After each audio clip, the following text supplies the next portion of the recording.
लहिबो सबटा कमही गई गाम स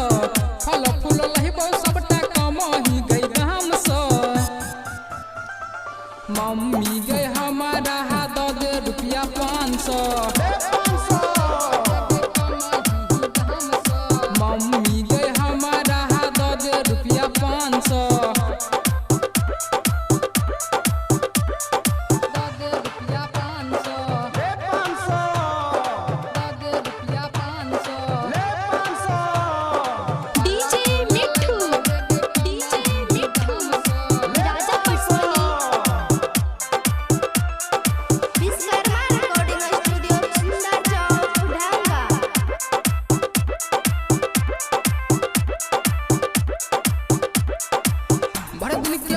बन छठ पूजन गे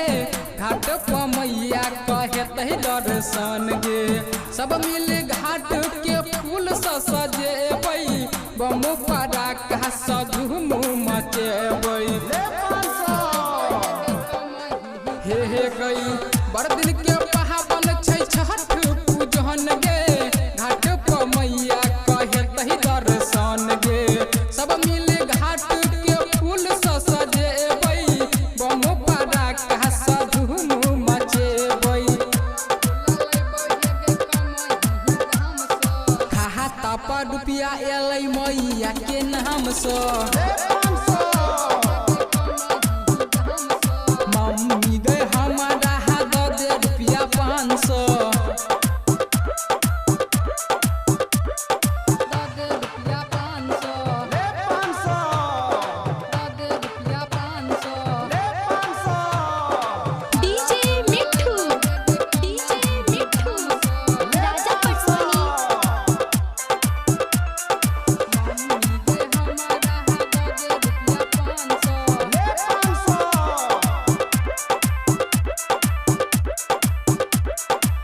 देखी न भेल जाइ छै सूरज देव अस्त गे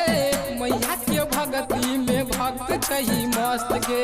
राइटर चंदन मकुन डहला उठै तो सुमित शर्मा माँ के भजन सुनै तो